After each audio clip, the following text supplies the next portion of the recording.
Okey, bismillahirrahmanirrahim. Assalamualaikum warahmatullahi wabarakatuh dan selamat petang. Uh, Minggu lepas saya ada brief awak berkaitan dengan lecture plan. Okey, minggu ni awak boleh lihat dalam lecture plan ni saya akan cover chapter 1.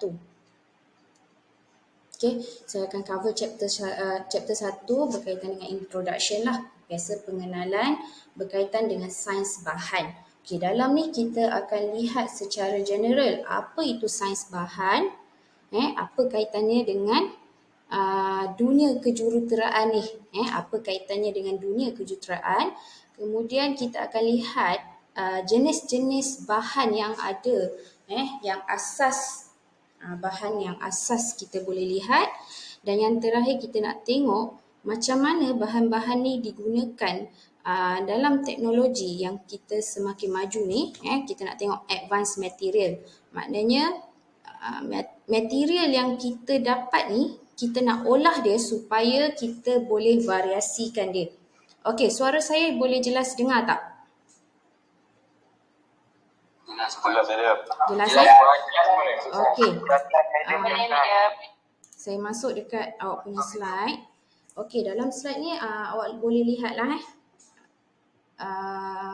pengenalannya. Ini kita dah cover lah. Saya dah cakap sedikit tadi.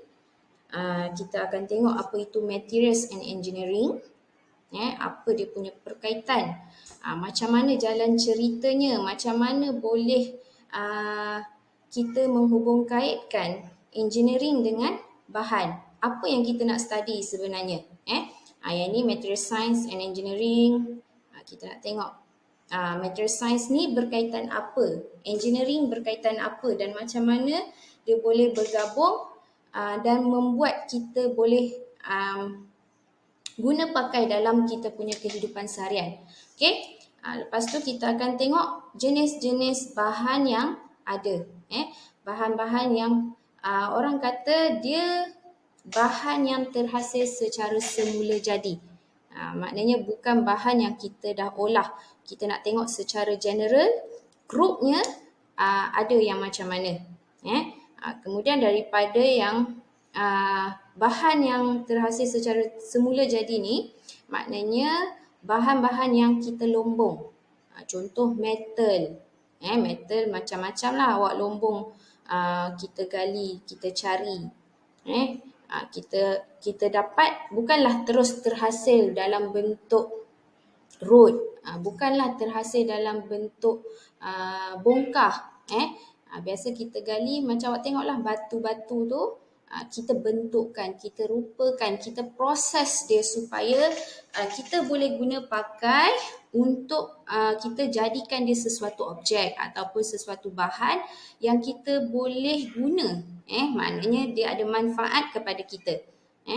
Itu kita akan tengok nanti apa jenis-jenis bahan. Kemudian kita akan lihat bahan-bahan ni apa dia punya kelebihan dan apa kekurangan dia. Dan yang terakhir tadi itulah kita nak tengok macam mana material ni kita memvariasikan dia ataupun kita buat satu bukan kita kata kita buat penambahbaikan, kita mengolahkan dia. Kita mengolahkan dia supaya kita dapat mempelbagaikan lagi kita punya kegunaan. Okey.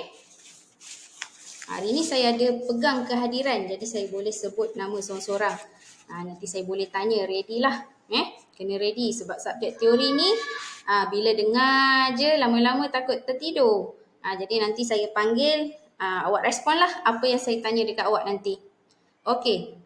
Yang first kali tu kita tengoklah apa bezanya material dan juga engineering. Kalau kata kita sebut material ni, dia sebenarnya lebih kurang kita tengok macam suatu bahan kimia yang kita nak jadikan dia sesuatu objek ataupun sesuatu benda. Jadi kita nak tahu bahan kimia ni dibuat daripada apa. Contoh bahan yang kita ada ni macam kayu, aluminium. Aluminium ni bawah kumpulan metal lah, besi. Kita ada gelas, kita ada gelas ni bawah seramik. Kemudian kita ada ion. Ion ni bawah metal juga. Kita ada juga bahan macam polimer, seramik. pengkelasan utama material ni yang paling asas ada 3. Ada 3, metal, seramik dan juga polimer. Daripada 3 bahan asas ni, kita buat gabungan dan sebagainya, kita buat campuran dan kita menghasilkan komposit. Maknanya kita mempelbagaikan lagi material ni, kita menghasilkan new material. Maknanya kita olah tahu, bukannya dia terhasil dengan sendiri. Kadang-kadang benda ni terjadi sebab kita mixkan dia. Okay. Ada masa mungkin bendanya nanti kita tengok macam mana komposit tu berlaku. Okay? Okay, macam mana pula apa itu engineering? Engineering ni aplikasi sains yang awak belajar lah. Awak belajar untuk menyelesaikan masalah. Biasa bidang-bidang dalam engineering ni core-nya kita ada mechanical, electrical, civil, awam lah. Computer science apa semua tu. And then kita ada kimia. Ini main asasnya. Sama juga macam awak dekat dalam program diploma. Awak dalam diploma mechanical. Kawan awak dalam diploma elektrik. Ada yang diploma awam, ada diploma IT. Iaitu ada juga diploma kimia. Dalam mechanical engineering ni yang awak belajar sub dekat bawah dia ni bidang dalam mechanical engineering. Pengkhususannya biasa kita belajar tentang bahan, material lah. Kalau kata yang awak belajar ni material science, kita ada juga material selection. Dalam material selection dia lagi menarik sebab benda tu dia bagi ke awak asas. Dia bagi ke awak asas dan awak lebih banyak kena berfikir. Awak kena letak diri awak sebagai seorang engineer dan dapatkan idea. Kalau kata ada satu objek, bahan apa yang kita nak guna? Kenapa? Sebab apa? Kita akan gali. Kalau kata kita nak buat dalam keadaan cuaca macam ni, bahan apa yang sesuai? Kenapa dia sesuai? Kenapa bahan yang ini pula kita tak nak pakai? Kena tengok. Maknanya kita nak cuba cari yang terbaik dengan kos yang rendah. Okey? Kemudian kita ada juga dalam bidang aeronautik. Yang ni bukan awak lah. Awak pure. Itu awak ada sentuh sedikit tentang material dan juga manufacturing. Kita tengok proses pembuatan. Dalam proses pembuatan ni ada macam-macam. Yang awak masuk kat bengkel, awak ada belajar tentang welding, awak ada belajar milling, machining. Mungkin SEM ni awak akan belajar casting. So awak dah lepas, awak tahun 1 kan? Awak ada belajar pneumatik. Manufacturing ni biasanya proses pembuatan lah, senang kata. Forging, injection molding, 3D printer. Cuba kita nak tengok macam mana engineering ni dia boleh relate dengan materials. Okay, kita tengok yang kedua, material science and engineering. Material science ni berkaitan dengan apa? Mana? Okay, material science ni dia berkaitan dengan apa? Materials engineering berkaitan dengan apa? Okay, kalau kita lihat, material science ni adalah asas berkaitan dengan bahan. Awak nak lihat sesuatu bahan ni, kalau kata features luar, spek luar awak nampak. Kalau kata stainless steel, berkilat, warna dia silver, nampak dia kuat kan, tak mudah dipatahkan. Itu semua fizikal luar yang awak nampak. Tapi dalam material science ni kita nak lihat apa yang dekat dalam bahan tu. Maknanya kalau kita potong, macam awak tengok kek, tengok luar awak nampak dah. Awak boleh tengok ciri-ciri dia kek tu. Tapi dalam material science ni, kita potong dia, kita tengok kat dalam tu macam mana. Cumanya kalau kek awak boleh nampak struktur kek tu berlubang-lubang, berpori-pori ke tak, warnanya macam mana, urat kek tu macam mana. Tapi dalam bahan, kita kadang-kadang tak boleh nampak dengan jelas, tak boleh nampak dengan mata kita sendiri. Jadi apa yang kita perlu untuk lihat, kita gunakan mikroskop untuk tengok microstructure. Microstructure ni kita akan zoom lah. Macam awak tengok dekat handphone awak zoom, satu kali zoom dapat exact macam keadaan sebenar. Okey, 2 kali zoom dia besar 2 kali ganda. Tapi kalau mikroskop awak tak adalah zoom sampai 2 kali je. Awak akan zoom dia mungkin 100 kali zoom. 100 kali zoom. Nanti dalam lab awak boleh lihatlah macam mana microstructure sesuatu bahan. Biasa kita tengok dekat metal lah. Dalam metal kalau kita potong kita tak nampak. Macam kek kita boleh nampak kan. Kalau metal kita potong, apa bezanya dengan yang lagi satu? Contoh kita buat heat treatment pada kita buat heat treatment. Maknanya kita panaskan metal, stainless steel lah contoh. Awak panaskan satu pada 100 degree Celsius, satu lagi pada 500 degree Celsius. Okey, bila awak dah panaskan, adakah sifat bahan tu masih sama? Kita tak tahu. Kita tak tahu sebab benda ni kita nak kena buat eksperimen, kita kena ukur. Kita kena ukur baru kita tahu yang mana lebih kuat. Yang awak dah panaskan pada suhu 100 degree Celsius ke yang 500 degree Celsius ni lebih kuat. Yang mana lebih mudah patah. Jadi kita kena buat, contoh kalau nak tengok tu kita buat tensile test. Lepas tu kita nak tengok pula dia punya structure dalam. Kita nak tengok structure dalam macam mana. Pakai mikroskop, kita ambil lah sampel sikit. Ambil sampel sikit, tak perlulah kita ambil besi tu semua. Kita just ambil sampel sikit, kita buatlah, kita prepare specimen kita. Prepare specimen kita untuk test. Nanti awak zoom. Lihat apa perbezaan metal yang dah dibakar ataupun dah dipanaskan bawah 100 degree Celsius dengan 500 degree Celsius. Awak boleh tengok dia punya structure lah, grain structure dia macam mana. Kadang atom structure tu kita tak nampak. Benda yang kita boleh nampak dengan mata kasar ni, dia tak sejelas macam awak boleh tengok bawah mikroskop. Tetapi mikroskop pun ada limitation. Dia ada limitation. Jadi tak adalah detail kita boleh nampak. Cuma kita kena fahamkan lah. Dalam subjek ni kita nak fahamkan macam mana keadaan dalam sesuatu bahan. Contoh lagi macam awak panaskan air. Awak panaskan air, contohlah awak boleh nampak dah belajar dah kan. Bila kita panaskan air, atom dalam air bila dia panas, dia berserak. Betul tak? Kalau dia dalam keadaan ais, atomnya lebih rapat. Bila dia lebih rapat, dia lagi kuat. Dia lagi memegang. Tetapi bila kita dalam keadaan liquid, dia mula berserak. Bila dia berserak, kekuatan bahan dia akan berkurang.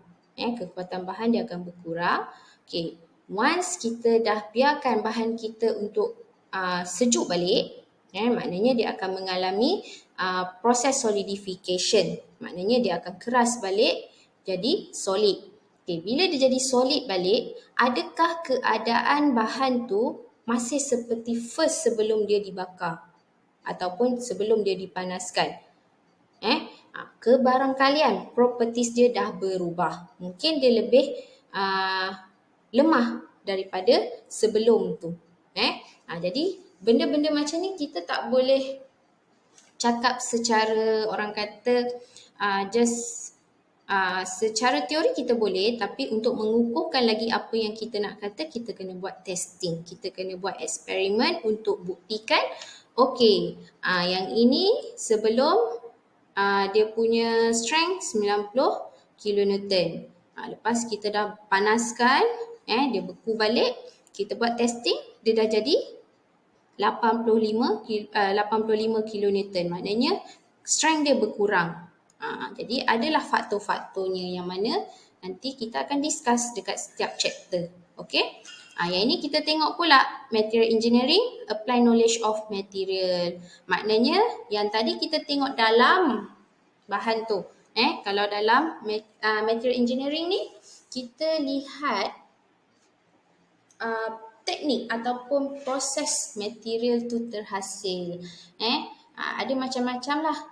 Kadang metal ni kita lombong, dia bukan terus macam tadi saya cakap terus dapat dalam bentuk bongkah. Jadi kita nak bentukkan dia, kadang-kadang kita buat injection molding proses, kadang kita buat sintering proses, kadang kita buat casting proses. Kalau awak tengok contohlah, kita nak buat duit shilling. Apa proses yang kita buat untuk hasilkan dia? Ada yang tahu? Siapa ni? Muhammad Azim ada?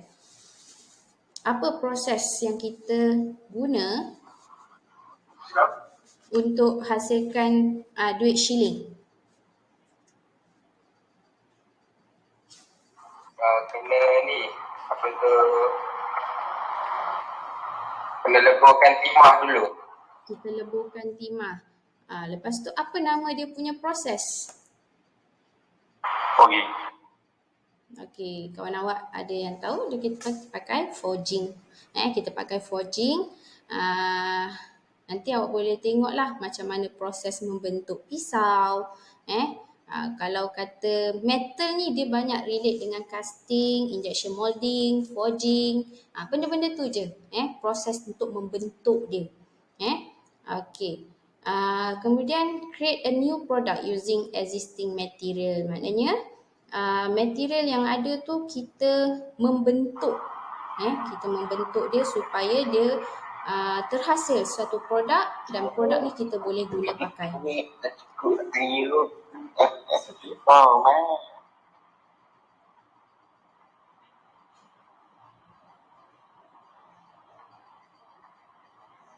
Okey, sekejap. Okey. Kemudian pergi ke next slide, kita boleh tengok material science and engineering focus on. Okey, yang pertama tadi kita nak study the properties and structure of material. Maknanya kita nak kenal sifat bahan, kita nak tahu macam mana structure dia. Kalau metal, structure dia lain. Kalau kata untuk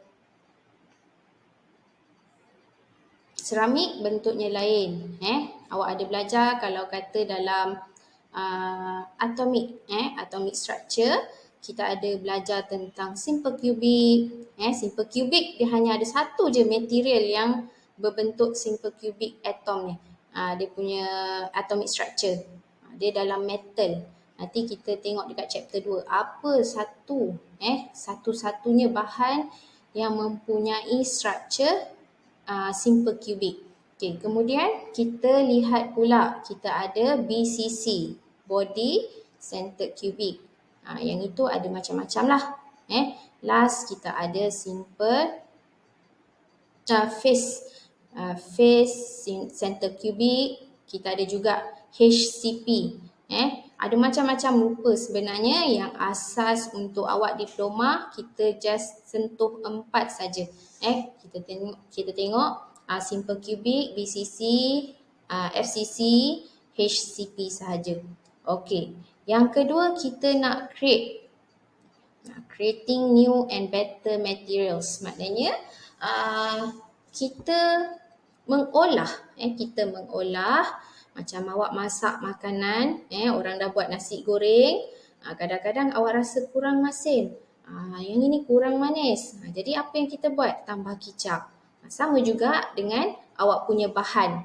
Bahan ni kadang-kadang dia terlalu kuat. Kita tak nak dia terlalu kuat sangat. Takut dia merosakkan bahan ataupun benda lain, environmentnya. Dia takut kita merosakkan keadaan. Jadi kita kena reducekan.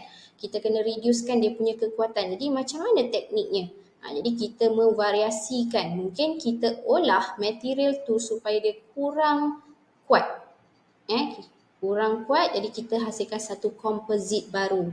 Kita hasilkan komposit baru supaya sifat metal yang baru ni memenuhi kita punya keperluan produk. Okey, itu yang kedua. Kenapa kita buat new and better. Yang ni awak nampaklah, new untuk better materials. Okey, yang ketiga, yang ketiga untuk improving existing material. Samalah macam tadi ceritanya. Dia tadi create, kita buat satu yang baru. Maknanya sebelum ni tak ada orang buat. Jadi kalau awak dapat hasilkan satu baru, awak dah boleh hasilkan satu PhD. Jadi kalau improve ni, improve benda tu biasa. Biasa dia berkaitan kalau material lah, fiber. Fiber contoh kalau kata shieling rumah. Shieling rumah biasa kita pakai apa? Ada orang dia pakai fiber biasa saja. Mungkin ada yang menambah baik. Fiber tu dia tambah bahan lain supaya bahan tu memberi suhu yang rendah ataupun dia menyejukkan rumah awak. Biasa rumah ni dia masalah dia bila kat Malaysia ni kadang-kadang kita ada musim yang bila hujan-hujan, bila panas-panas. Jadi bahan apa yang sesuai supaya dia punya keadaan tu sesuai dengan keadaan sekeliling dan sebagainya. Jadi engineer-engineer ni ataupun researcher-researcher dia orang create ataupun menambah baik bahan supaya kita boleh reduce cost. Kalau 100% metal mungkin costnya lebih tinggi. Jadi dia memvariasikan bahan supaya bahan tu kita dapat reduce sikit dia punya penggunaan, tapi kita dapat hasilkan dalam kuantiti yang sama dengan keadaan dia punya properties yang memenuhi keperluan produk. Jadi dia tak adalah sampai bahan tu tidak boleh support apa yang sepatutnya. Jadi kita kena tahulah macam mana kita nak improve dia. Biasa kalau kata metal, kita banyak melibatkan heat treatment process.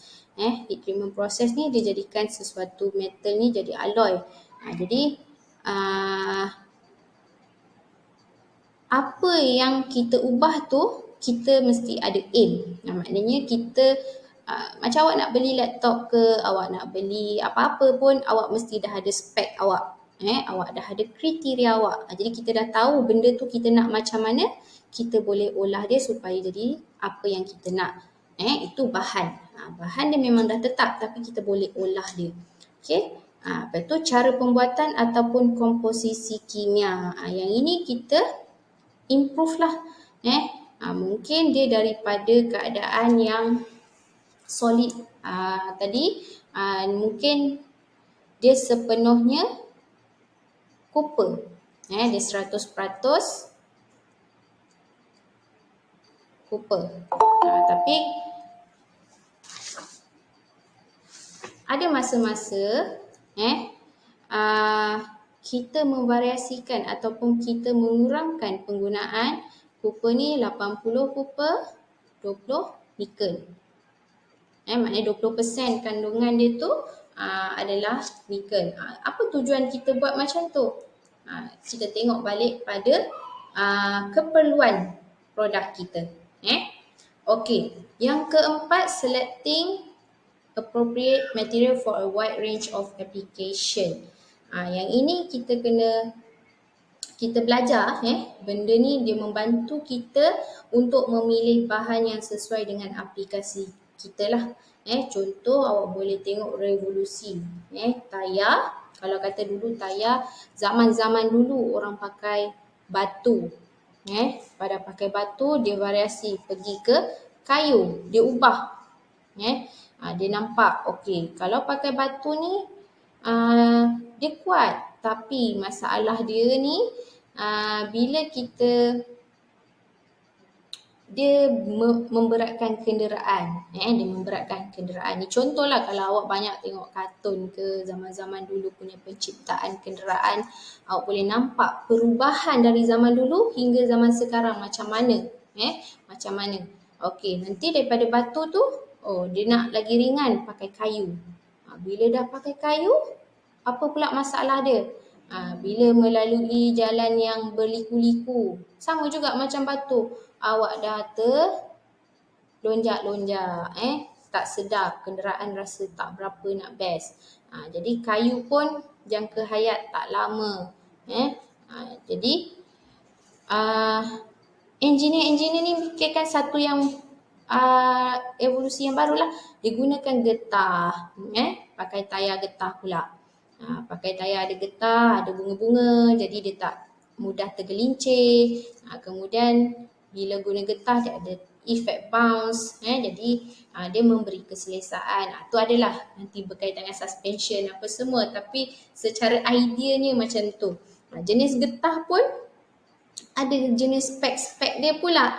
Dulu pakai getah mungkin 3 tahun dia dah reput. Jadi diorang menginovasikan lagi getah ni supaya dia tahan lebih lama, lebih lasak. Jadi benda-benda ni lah yang kita nak fikirkan. Macam mana maksudnya kita ada masa tak semestinya kita guna pakai benda tu macam tu je. Kita boleh variasikan dia. Okay, yang kelima, exploring new ways to use both natural and create materials. Maknanya kita guna pakai je macam mana kita jumpa dia. Dalam masa yang sama kita create dia something yang improve lah untuk kita mensesuaikan dengan keadaan yang kita nak guna. Jadi kita kadang-kadang kita nak ubah just rantaian kimia dia je. Bukan kita nak ubah sifat dia ke, kita nak ubah dia punya warna ke apa je. Kita just ubah rantaian kimia. Kalau nak buat rantaian kimia ni just melalui proses heat treatment ke, ataupun kita nak ubah microstructure dia je. Bila ubah microstructure, microstructure macam ni dia punya strength macam mana. Kalau microstructure macam gini pula, strength dia macam mana. Nanti kita boleh tengok dalam slide ni, saya rasa ada dia tunjuk keadaan microstructure sesuatu metal tu dan macam mana dia punya kekuatan bahan. Okey, kemudian ini dia punya asasnya. Asas dia, kalau material dia punya structure. Nanti kita tengoklah macam mana structure tu. Apa yang terkandung dalam structure. Apa yang kita boleh tahu daripada structure. Kita tengok, maknanya dia gunakan microstructure level lah. Kalau kata yang awak punya materials ni, kita bukan nampak yang kira macam asas luaran je. Dalam material science kita nak tengok dalaman dia tu. Okey, kemudian processing. Proses penghasilan bahan ataupun proses kita mengubah suai uraian dia punya bahan rantaian kimia dia tu. Macam apa proses yang terlibat. Yang kalau kata dalam material science ni yang memang commonnya heat treatment lah. Heat treatment. Okay, yang ketiga properties dia. Properties dia boleh berubah-ubah berdasarkan dia punya processing dia tu. Dia saling berhubung kait. Bila structure berubah, properties dia pun akan berubah. Awak ubah proses dia, structure akan berubah, properties akan berubah. Nanti adalah nama material awak ni. Sebab tu stainless steel, kalau awak pergi kedai, awak bolehlah sebut saya nak stainless steel. Tapi bila awak dah jadi engineer, kenalah bagi tahu stainless steel tu grade apa. Kalau kata getah grade apa. Dia stainless steel pun ada banyak grade. Jadi kena tahulah. Kita tak adalah sebut common. Benda ni kita mungkin sekarang rasa macam banyaknya, susahnya. Benda ni tak susah. Awak dah jadi engineer nanti boleh buka buku, boleh rujuk, cari dekat internet apa yang sesuai dengan kegunaan yang awak nak cari. Just tahu spek cukup. Benda yang awak nak sepatut kuat macam mana. Okay, lihatlah dia punya properties table. Jadi awak boleh tahulah mana bahan yang sesuai dengan kos yang awak ada.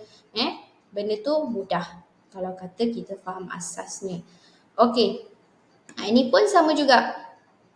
Dia ulang balik je lah.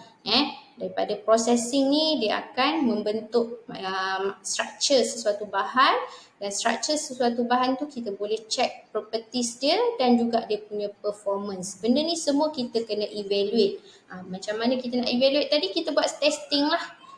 Testing pun ada standard. Standard dia maknanya ada cara dia yang tertentu lah. Yang standard tu biasa kita pakai ASTM. Kalau untuk metal macam mana, kalau untuk polimer macam mana, untuk seramik macam mana pula. Kita tak boleh lah sebarang main buat je eksperimen. Maknanya nak buat eksperimen tu kita boleh ataupun kita kena rangka dulu. Yang minggu lepas selain daripada ASTM ada ISO, USD. Jadi awak boleh lihat macam mana kalau nak buat tensile test untuk ASTM. Kalau untuk ISO, macam mana bentuk spesimen awak. Spesimen awak dia akan macam bentuk duck bone shape. Dia macam ni lah. Ni contoh kalau awak nak buat tensile test akan datang.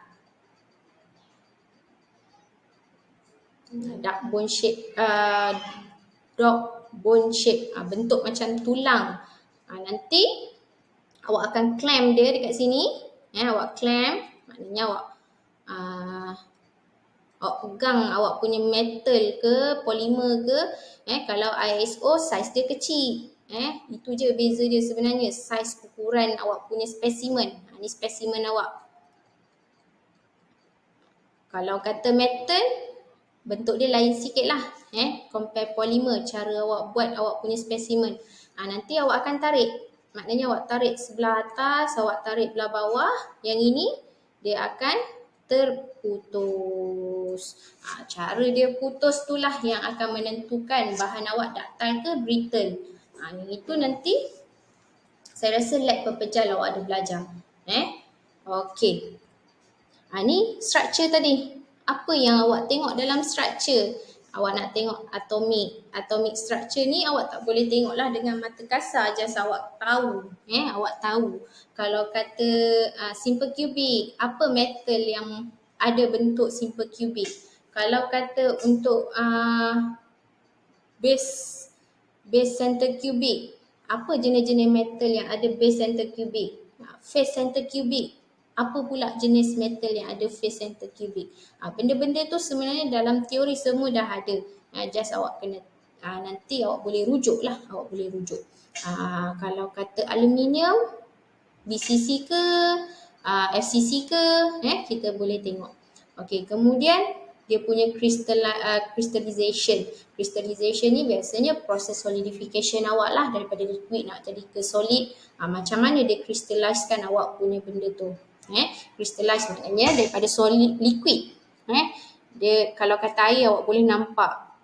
Dia jadi makin kering tu dia akan membentuk crystallization tu lama-lama dia akan membentuk awak ataupun dia mengeraskan structure awak punya bahan, dan selepas tu dia menjadi solid.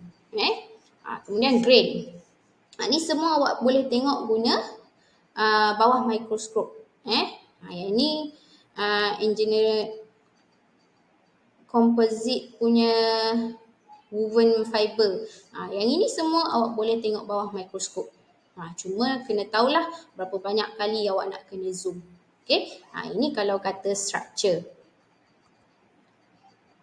Ni sama je tadi, type of atom, BCC, FCC. Nanti awak akan ulang dengar lagi saya cakap kat chapter 2 nanti. Arrangement of atom tadi tu, crystal structure, polymer chain length, cross linking, apa semua ni. Sebenarnya kita taklah pergi secara mendalam sebab kita bukan orang kimia kan. Kita just tahu secara orang kata dia duduk dalam grup mana saja. Okay, kemudian dia ada juga structure ni, dia ada defect. Kita boleh tengok defect dan juga impurities. Kenapa kena ada defect dengan impurities? Bila awak buat heat treatment, ada masa-masa heat treatment awak boleh bayangkan kalau kata kita duduk, contohlah kita ada satu kubik, awak buat heat treatment, kan dalam ni ada atom kan. Awak bayangkanlah penuh kat dalam ni atom.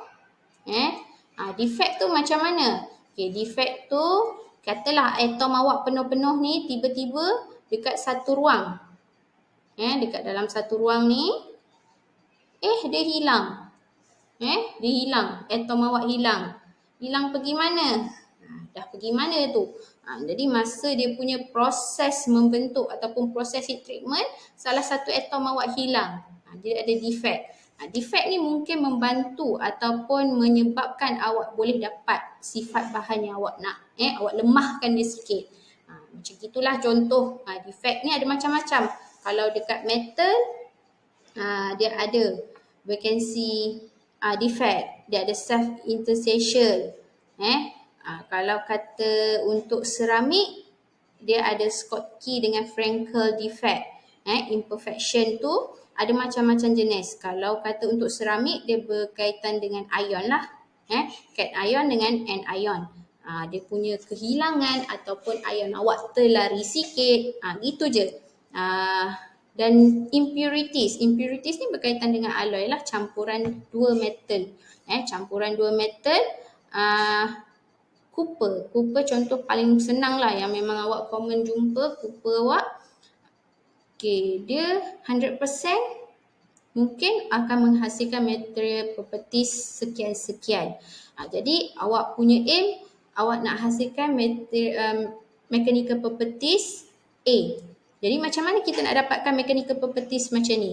Jadi kita buat proses impurities, maknanya kita campurkan copper tadi dengan bahan lain, benda asing lain. Nikel lah, kalau kata copper tu biasa dengan nikel. Kita campur bahan asing lain, 10% nikel, 90% copper, kita mixkan dia. Jadi kita akan boleh dapat spek A tadi. Kemudian kita ada spek B pula. Spek B ni macam mana kita nak dapatkan? Mungkin 30% nikel, 70% copper. Itu adalah impurities dengan defect punya kesan. Sama ada dia boleh menguatkan lagi struktur awak, mungkin dia melemahkan lagi struktur awak. Yang itu kita kena evaluate. Okay, kemudian grain size. Grain size ni pun nanti kita akan fahamkan apa benda sebenarnya. Okay, ni dia dah bagi tahu ni, structure will depends on processing condition. Jadi nanti apa itu pula processing condition? Apa tu processing condition dia? Processing condition ni biasanya awak yang tetapkan. Macam awak buat eksperimen, keringkan tuala. Awak keringkan tuala, apa variable awak? Jadi awak yang set up benda-benda tu. Maknanya awak nak buat eksperimen, awak nak kain tu lebar macam gini, nak letak dia macam gini. Maknanya awak yang set eksperimen tu macam mana. Okay, kemudian properties. Untuk properties pula, biasalah yang paling common kita nak tengok mechanical properties. Sekarang dah pukul berapa? Mechanical properties ni, kalau kata metal memang biasa kita akan tengok strength, hardness dia. Kemudian bahan-bahan biasanya kita tengok dia punya density. Density dia. Okay. Lepas tu kita ada electrical properties. Electrical properties ni kita nak tengok bahan ni dia boleh, orang kata, kurangkan ataupun dia tentang. Macam mana dia boleh, apa dia punya cara mengawal aliran arus elektrik. Adakah dia membenarkan ke ataupun dia menolak ke, dia menutup ke, dia menghalang ke, kita nak tahu. Bahan kita tu sifat elektrikal dia macam mana. Okey. Yang ketiga kita ada optical. Optical ni just kita nak tengok dia punya lut sinar ke, legap ke. Ini biasa awak dah ada pernah belajar kan. Transparent ke, opaque ke, translucent. Dia macam Nak kata load sinar macam tak load sinar, tapi dia bagi jugalah cahaya lalu dekat situ. Jadi sifat bahan tu awak nak macam mana, awak yang bagi tahu. Ni biasanya cermin-cermin kalau kata dekat rumah. Cermin kat rumah. Okey, cermin yang awak nak guna adakah sepenuhnya transparent ataupun sepenuhnya opaque ataupun legap. Jadi biasanya kita akan pakai transparent kan. Dia macam lebih transparent ni dia memberi kesan supaya rumah kita tak panas juga. Kalau kata kita pakai yang legap, rumah kita akan lebih panas. Ini contoh kalau untuk kegunaan dekat rumah. Jadi alternatifnya kita biasa kita tinted. Sama juga macam kereta Kalau kereta macam mana kita nak mengurangkan kadar kepanasan cahaya matahari dekat luar. Kita tak boleh pakai cermin legap, nanti kita tak nampak jelas kan. Kita nak kena tengok kiri kanan apa semua bila memandu. Jadi macam mana keadaan sifat glass yang awak nak pakai, macam mana optical dia punya value. Jadi benda tu kita decide and then kita carilah material yang memenuhi kita punya spek. Okay. Kemudian yang keempat, thermal properties. Thermal kita nak tengok conductivity dia. Kita nak tengok conductivity, kemudian kita ada magnetic properties, boleh alirkan ke, tak boleh alir ke, dia boleh telapan dia apa semua tu. Okey. Yang terakhir kita nak tengok dia punya yang ini macam corrosion lah. Kadar pengaratan sesuatu bahan. Kalau kata metal, memang benda ni penting lah sebab kita tahu metal ni dia ada setengah tu dia memang kuat tapi dia mudah berkarat. Dia mudah berkarat. Contoh kalau awak pergi dekat offshore, dia ada rangka bangunan dia apa semua tu kan. Kita piling dalam air laut.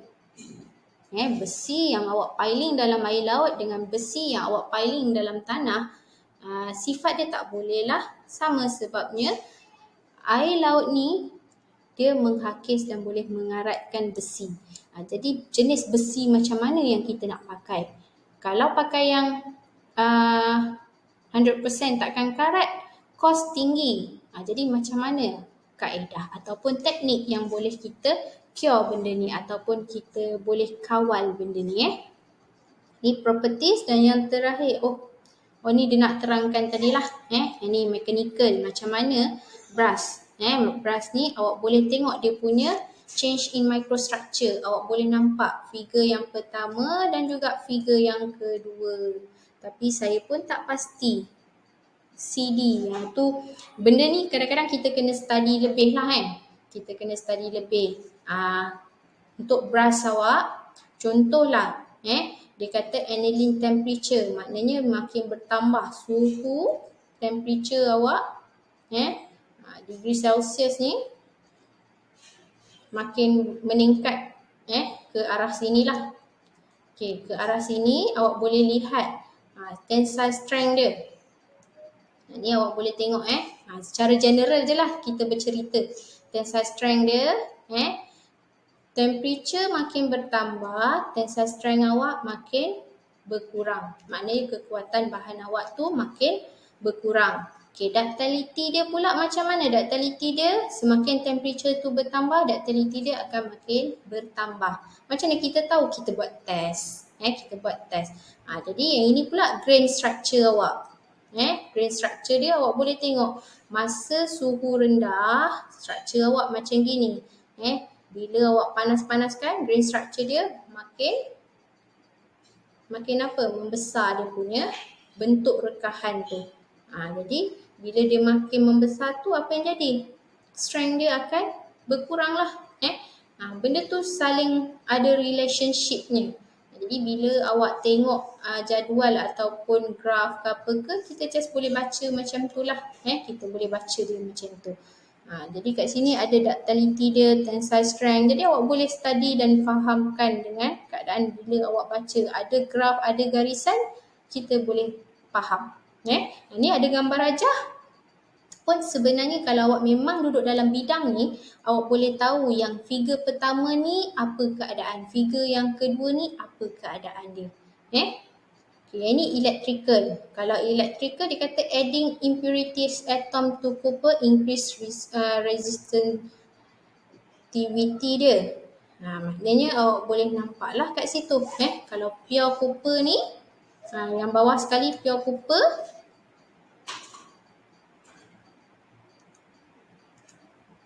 seratus peratus lah yang ni. Dia punya resistivity dia rendah. Iaitu copper, nikel. Awak tambah impurities ni, awak tambah nikel dalam konten awak punya copper.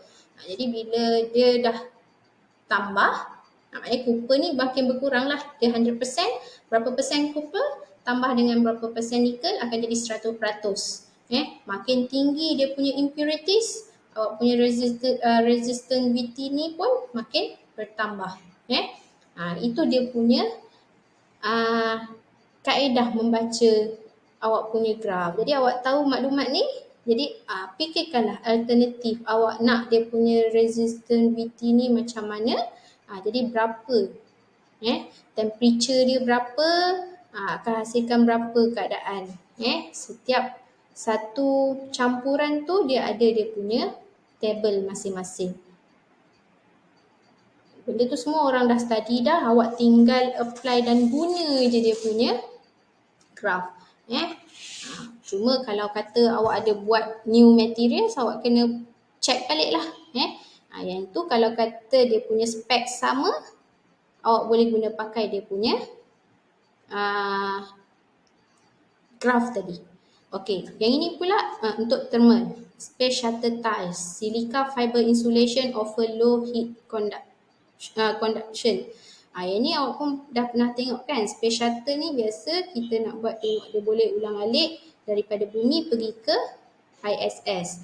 Jadi bila lalu kat orbit bumi ni, ada mengalami, orang kata secara teknikalnya nak cerita tu, bila dia lalu dekat orbit bumi akan ada geseran lah antara udara dengan awak punya space shuttle ni.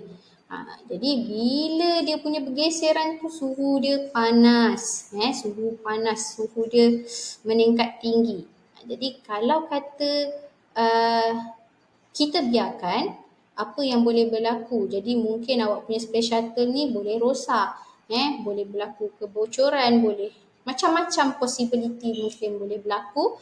Jadi macam mana kita nak mengurangkan, kita nak kurangkan heat conduction ni, kita guna silica fiber insulation. Maknanya kita salut metal lawak tu dengan silica fiber insulation.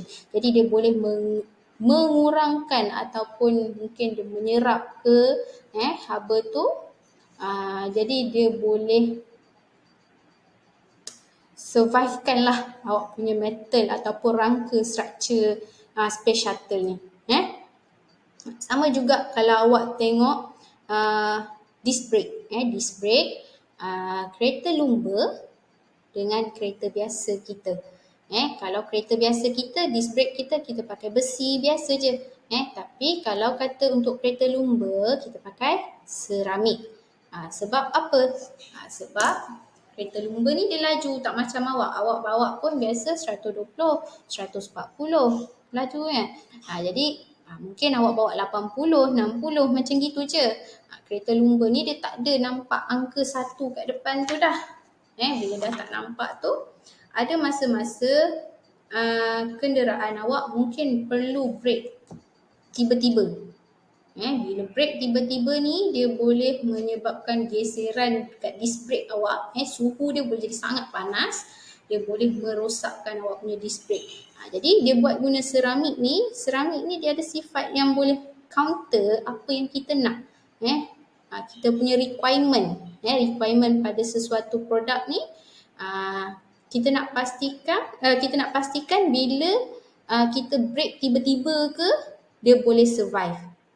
Kadang orang yang bawa kereta boleh tengok dia tekan brake tiba-tiba dan tekan sampai ke dalam terus. Awak bawa kereta Kalau kata nak berhenti ke apa, dari jauh kita dah break sikit-sikit apa semua kan. Kereta lumba ni dia lain. Jadi kat situ kita boleh tengoklah penggunaan bahan yang bersesuaian dengan dia punya fungsi.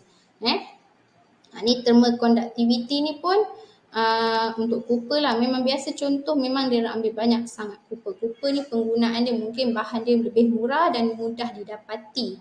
Mudah didapati. Itulah hint dia sebenarnya, mudah didapati, kos rendah. Yang ni pun dia cakap thermal conductivity sesuatu Cooper ni boleh kurang ataupun boleh dikurangkan bila kita tambah zinc. Ada composition zinc dekat dalam Cooper, thermal conductivity dia pun boleh berkurang. Yang ni magnetic apa semua tu nanti awak boleh baca, baca balik macam mana dia punya ceritanya tu. Okey, yang ni optical tadi pun saya dah terangkan, dia ada berkaitan dengan ketelusan untuk cahaya lalu. Ni pun dia ada dia punya porosity. Kalau kata yang transparent ni macam mana porosity dia?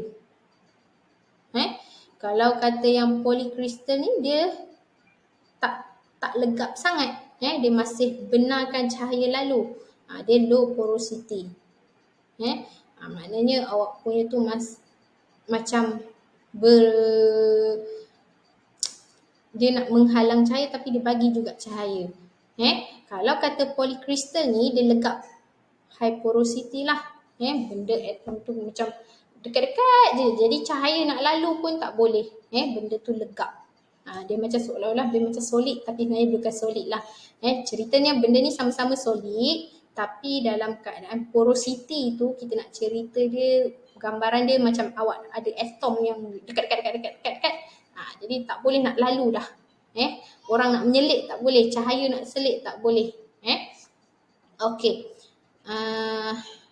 Ini pula tentang berkaitan dengan tadi structure, properties dan kita ada processing. Nak buat tin kita guna, tin ni metal lah sebenarnya.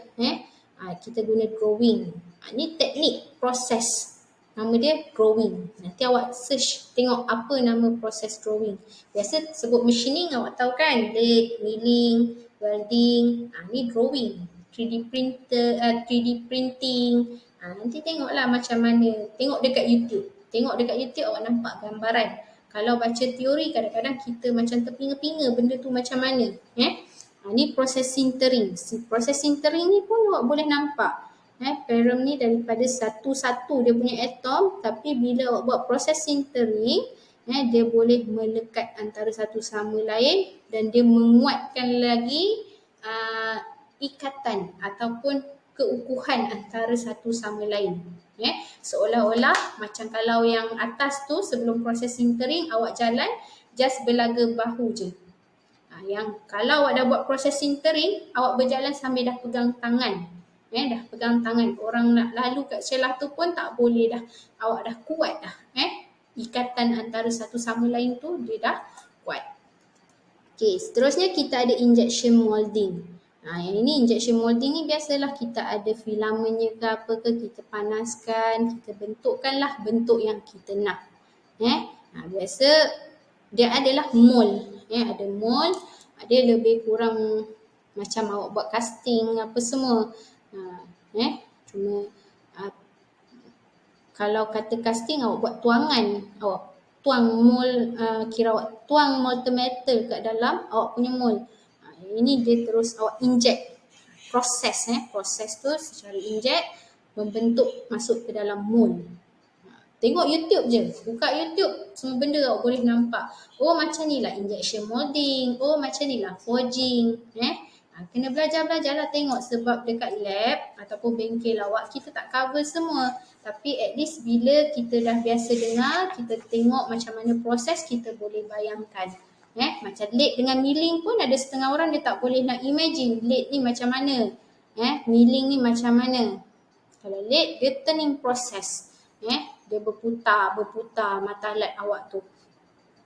Kalau kata lathe, itu lathe ataupun turning lah kita panggil larik. Kalau kata milling, larik ni dia straight, Z. Dia bergerak cara pergerakan mata alat awak tu lah yang membezakan antara proses machining ni. Okey, 3D printer pula macam mana? Ini fotolitografi ni dia macam awak scan nanti dia akan menghasilkan produk awak. Dia mengeraskan. Jadi boleh tengok setiap satu proses ni macam mana dia berlaku sebenarnya. Okey. Seterusnya kita ada type of material. Type of material ni kalau kata dalam slide ni dia ada banyak. Yang asas kita ada metal, kita ada seramik, kita ada polimer.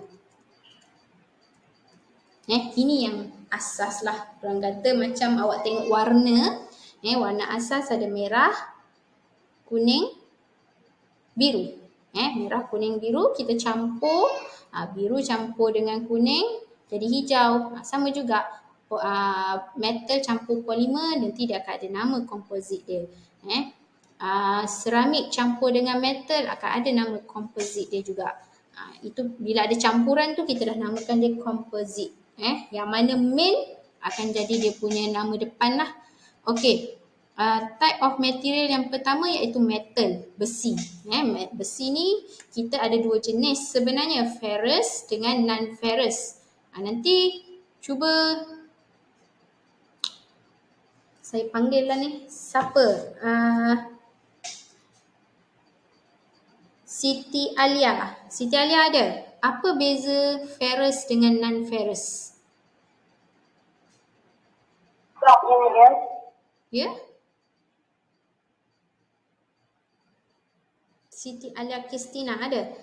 Apa beza metal ferrous dan juga metal non-ferrous? Ferrous memenuhi besi. Macam mana? Tak apa, cuba awak type jawapan awak apa dia? Medium. Apa jawapan awak? Awak type sebab bergema dekat saya bergema.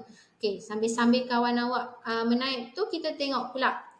Ferrous ni dia ada jenis-jenis dia. Ferrum ataupun Fe ni dia dalam kumpulan ferrous. Tapi ada lagi macam-macam jenis bawah ferrous. Non-ferrous pula dia ada aluminium, zinc, titanium, nikel, magnesium. Yang ini awak boleh nampak lah dekat bawah ni. Antara jenis-jenis lain non-ferrous ada brass, aluminium, cast iron ni bawah mana? Copper, steel, ada bronze, apa semua. Awak boleh nampak warna.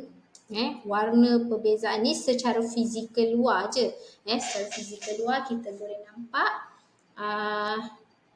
Kalau kata metal, dia tak semestinya warna silver. Dia ada juga warna macam coklat. Coklat kemerah-merahan. Yang betul-betul merah sangat tu pun mungkin sebab dia dah berkarat. Ferrous mengandungi besi, non-ferrous tidak mengandungi besi. Betul ke tu? Dia bawah kumpulan metal. Awak boleh tengok nanti berkaitan dengan carbon. Bezanya tu dekat dia punya carbon dia. Kalau kata ferrous ni, carbon dia macam mana? Kalau non-ferrous dia ada tak carbon atau tak? Tak apa, hari ni kita baru berkenalan dengan metal. Besi. Metal tu besi. Jadi takkan dia tak ada besi. Cuma sifat dekat dalam tu. Dia punya orang kata structure dia ataupun dia punya atom structure dia mengandungi apa. Kalau kata awak belajar kimia kan kadang-kadang kena buat dia punya ikatan apa semua tu, mungkin nampak lebih jelas. Kemal baru masuk ke? Okey, ni kalau kata sifat luar awak boleh nampak warna silver, dia licin tak licin tu awak punya finishing process. Lagi satu, kalau awak nak tengok dia punya microstructure, biasa kita akan potong lah. Kita tak adalah ambil seketul besar-besar macam ni. Biasa mungkin kalau kata sampel besar macam ni, kita just ambil sampel kecil ni je. Kita potong sikit and then kita buat, kita prepare specimen tu dekat apa kita panggil kita prepare lah, kita prepare dia nanti, kita buat, saya lupa nama, nanti saya ingat saya sebut. Okey, lepas tu kita akan polish dia, permukaan dia kita polish. Kenapa kita kena polish? Kita nak menjelaskan lagi dia punya microstructure. Kalau kata kita tak polish, nanti cala dia tu akan mengganggu pandangan kita. Jadi kita boleh nampak lah yang tadi ni, microstructure bentuk-bentuk macam gini nanti. Cuma kemahiran awak untuk zoom dekat area mana, skill lah. Benda tu memang memerlukan skill untuk dapatkan microstructure yang cantik. Jadi kita boleh tahu benda tu sebenarnya dah mengalami proses apa. Okay. Ni metal, seramik kita ada clay, iaitu macam tanah liat lah ni. Macam tanah liat. Kemudian kita ada yang engineering seramik. Yang ni kita dah memvariasikan dia. Alumina, ini aluminium oxide dengan zirconia. Zirconia oxide ni dia, awak boleh search, boleh search macam mana rupa bentuk alumina ni, macam mana bentuk zirconia ni. Nanti search Google, tengok rupa dia. Okey, kemudian kita ada polimer. Polimer dia ada 3 kumpulan. 3 kumpulan. Bawah polimer kita ada thermoset, kita ada thermoplastik, kita ada elastomer. Yang ni kalau kata thermoset, dia cakap kalau kita panaskan kita akan mengukuhkan lagi dia punya kekuatan. Tetapi kelemahan thermoset ni, kita dah tak boleh bentukkan dia semula. Kalau kita dah bentuk macam dia, seakan-akan benda yang tak boleh nak reuse balik lah. Okey. Kemudian kalau kata termoplastik, kita boleh dah bentukkan dia, kita boleh nak leburkan dia kan balik ke, kita nak bentukkan dia balik ke. Jadi kita boleh nampak perbezaan. Bahan-bahan yang di bawah termoplastik ni, kita boleh buat balik proses pemanasan ke, pembentukan semula ke apa semua tu, tanpa mengubah apa-apa chemical, tak mengalami chemical change. Compare dengan thermoset, dia tak boleh. Yang ketiga, kita ada elastomer. Bentuk polimer ni pun biasa awak boleh nampak merata-rata ada sekarang. Penggunaan polimer dah general lah sekarang. Zaman dulu-dulu nak tengok orang pakai polimer tak ada lagi. Sekarang study dah banyak yang menjurus menggunakan polimer.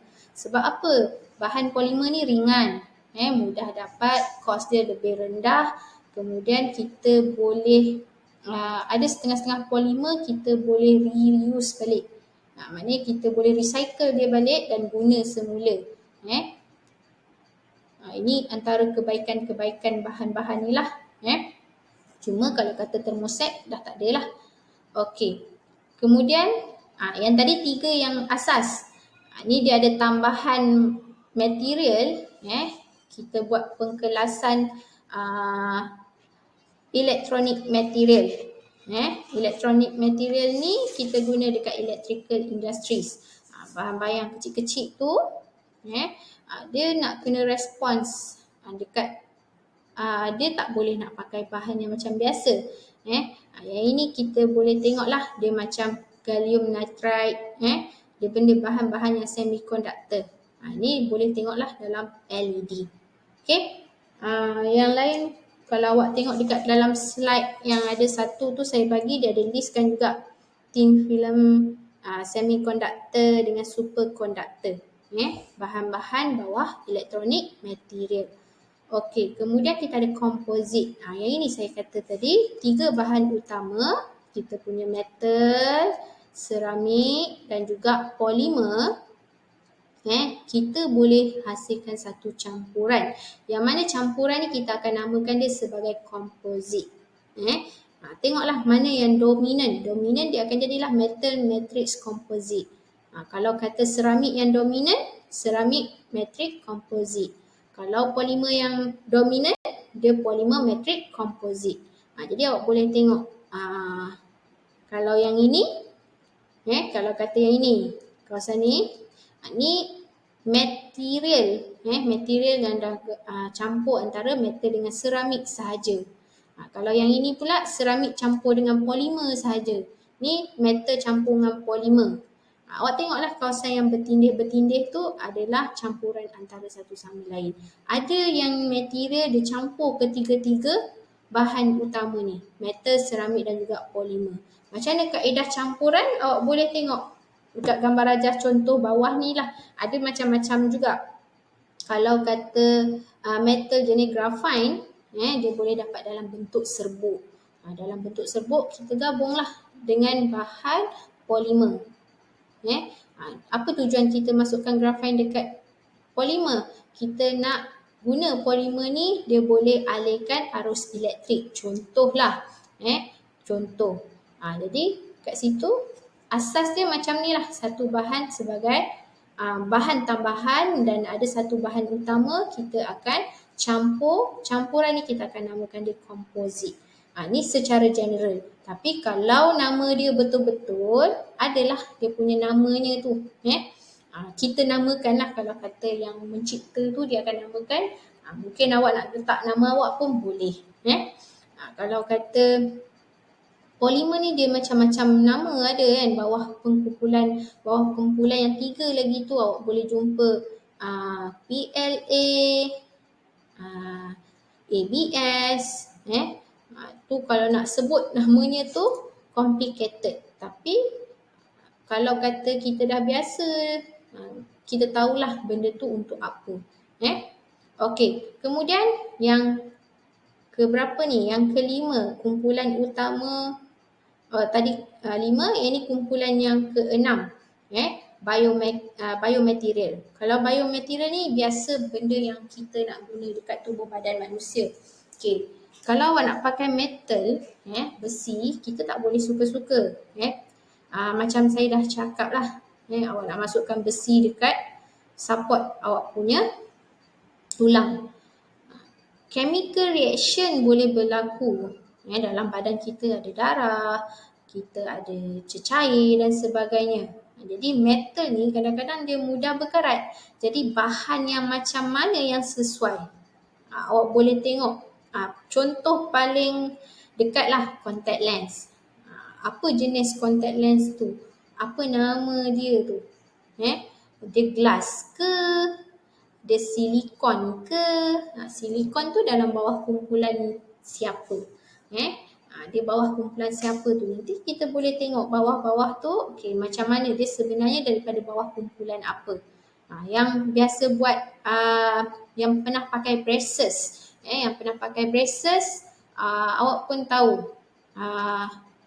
Berani ke awak nak pakai stainless steel biasa, besi yang boleh berkarat? Nanti apa efek dekat gigi awak pula? Mestilah metal yang dia tak kuat sangat.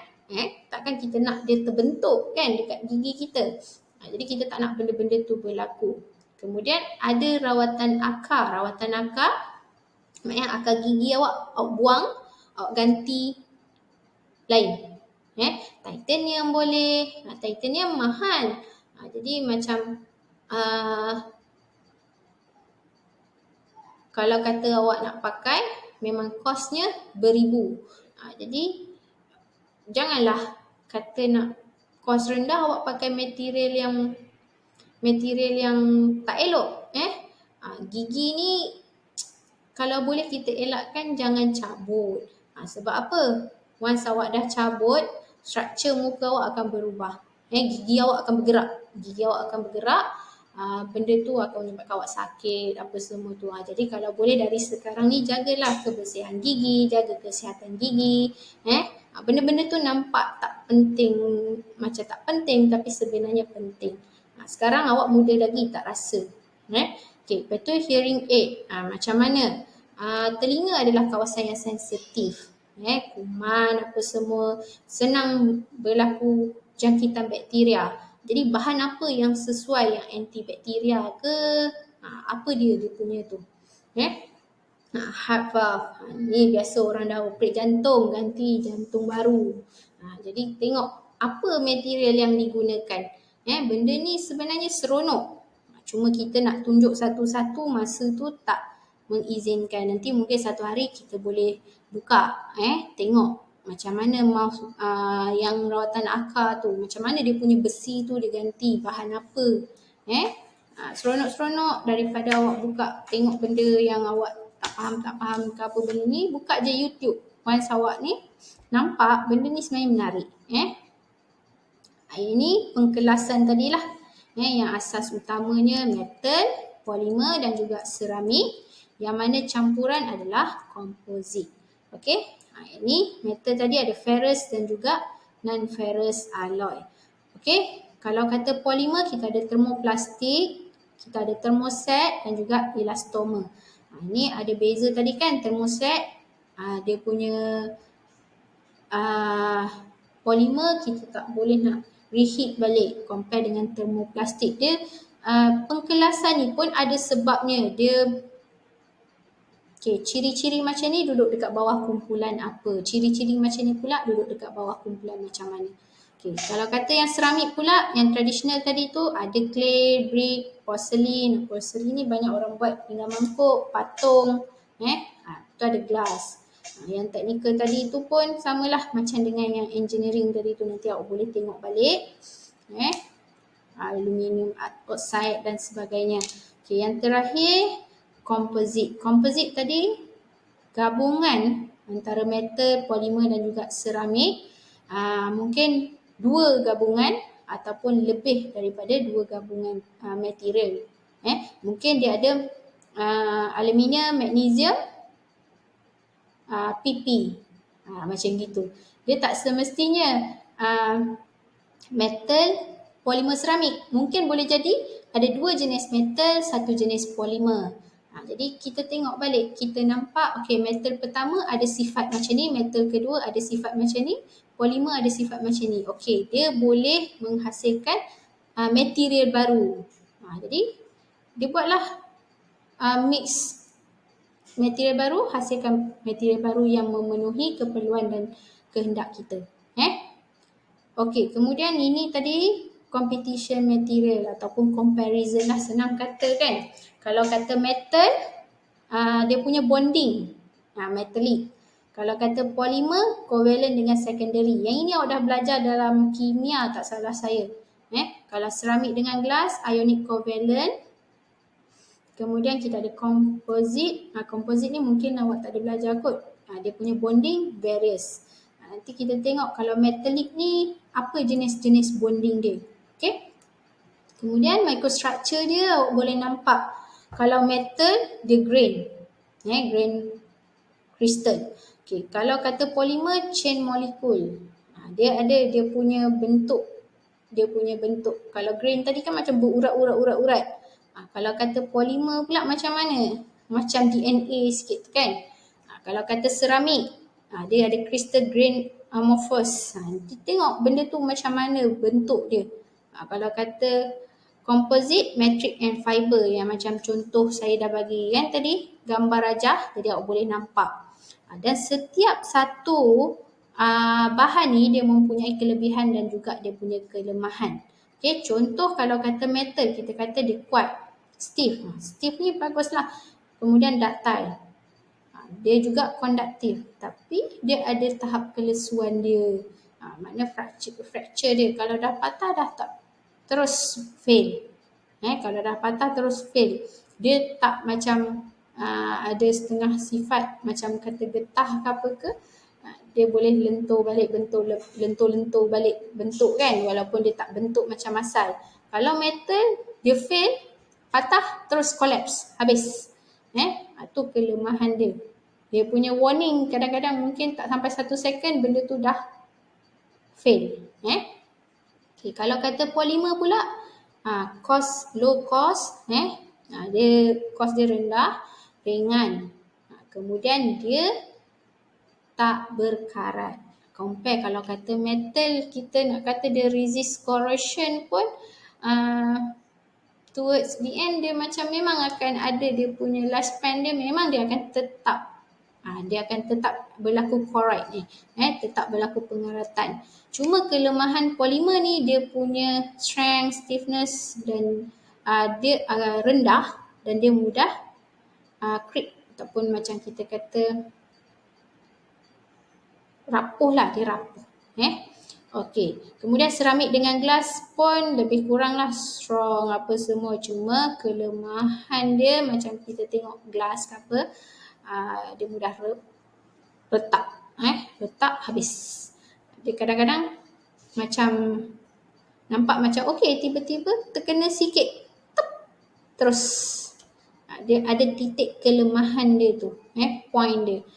Composite pula dia strong, stiff, ringan, dia dah menggabungkan beberapa material ni, dia ada sifat-sifat yang bagus, cuma sebab study ataupun bahan ni masih limit, masih limit dekat pasaran, belum ada orang buat secara besar-besaran, macam benda limited, jadi dia ada cost yang tinggi lah, dia high cost, maknanya benda tu tak mudah lagi didapati. Mungkin kalau kata benda tu dah makin mudah didapati, kosnya boleh makin rendah. Benda makin mudah dapat, harga dia lagi senang kita nak bargain. Tapi kalau benda tu limited, memang orang tahu demand tinggi, dia boleh main harga. Okey, yang terakhir kita nak tengok use of material in the future. Ni advanced material lah. Yang tadi yang basic, maknanya benda yang memang semula jadi ada.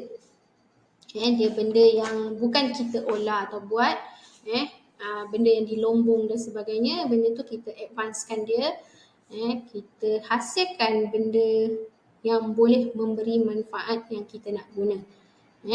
Okey, yang ini pun nanti awak boleh baca kapal terbang macam mana dia pakai half carbon fiber. Contoh dekat dalam ni ada dia tunjuk kalau kita pakai half carbon fiber ni, tujuan dia kita nak meringankan lagi.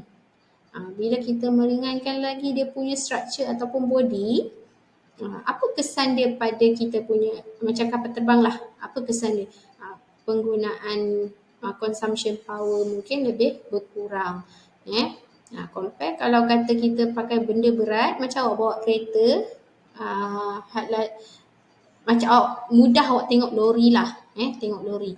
Kalau dia bawa muatan yang berat, dia punya pergi tu susah sikit kan. Tapi bila tiba-tiba dia tak ada bawa barang ke apa, dia punya laju tu awak boleh nampak dia jadi ringan. Jadi benda-benda tu sama je konsep. Biasa kita buat benda apa-apa, kita nak dia ringan, kos rendah. Cuma kadang-kadang kita kena tengok balik, perlu ke ringan? Ada benda-benda yang melibatkan safety, mungkin memang still perlukan benda tu berat. Jadi tengok balik, tengok balik keperluan. Okey, kemudian ni tadi advanced material, refer to all new materials and modification to existing material to obtain superior performance in one or more characteristic that are critical for the application under consideration. Maknanya kita modify ataupun kita buat new material untuk menjadikan benda tu kita nak dia sehabis baik. Dia tak adalah nak dapat yang terbaik, tapi kalau boleh kita nak try the best lah. Kita nak try the best. Okey, kemudian smart material pula. Smart material ni kalau kita lihat, dia ability untuk menukarkan physical properties untuk respon kepada sesuatu feedback balik. Kita macam kita buat dia supaya memberi respon benda yang kita nak. Contohlah, ni dia macam ada itulah, dia kata sensor kita detect input signal. Macam contohlah awak buat apa-apa, macam contoh lampu ke apa ke kan, ada movement je, dia sense benda tu. Jadi apa lampu tu akan bagi feedback? Dia keluarkan lampu, contohlah dia akan keluarkan lampu. Tu actuator dia akan perform responsive ataupun adaptive function. Maknanya kita bagi something hint dekat dia, dia akan feedback apa yang kita nak. Macam temperature pula, kalau kata suhu dia rendah, bawah, contohlah bawah 30 degree Celsius, contoh alat tu detect, apa akan jadi dekat awak punya produk ataupun apa yang akan berlaku pada sesuatu sistem tu yang dia nak respon balik. Kita nak tengok apa dia punya respon. Jadi kita boleh tengoklah benda-benda yang boleh control ataupun yang sensor ni kita boleh bagi dia stress ataupun force, temperature, moisture, pH, electric or magnetic field. Banyaklah benda ni. Macam contoh tadi stress, pressure. Okey, dan kita nak tengok dia punya feedback, benda yang response ni. Cuba kita tengok ada tak contoh. Ni piezoelectric materials are materials that produce a voltage when stress is applied.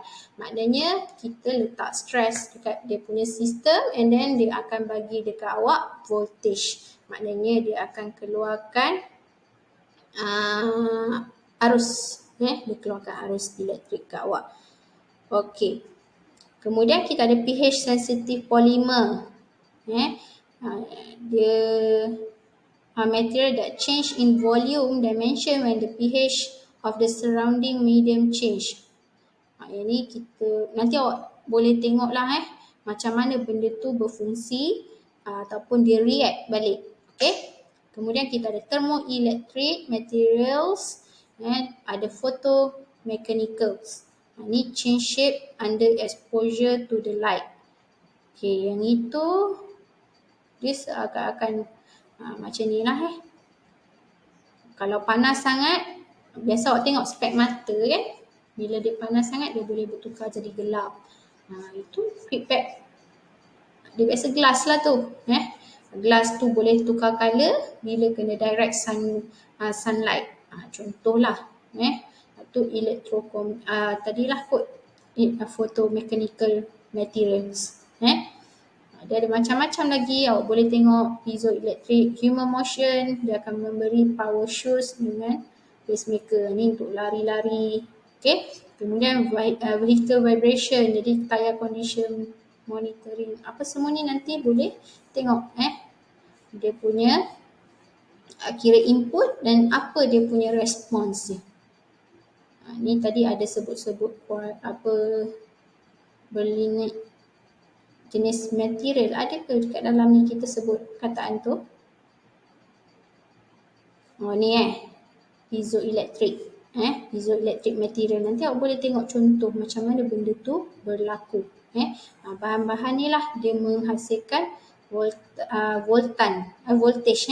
Dia menghasilkan voltage. Benda tu kita kadang-kadang tak alert, mungkin dia dalam kuantiti yang kecil. Okey, saya ada quiz.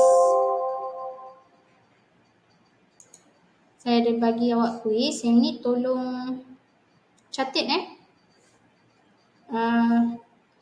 quiz tu buat dalam kumpulan. Awak ada 2 section, section 7 dan juga section 8. Jadi cari ahli kumpulan section 7, section 7, section 8, section 8 satu grup 4 orang sahaja pelajar.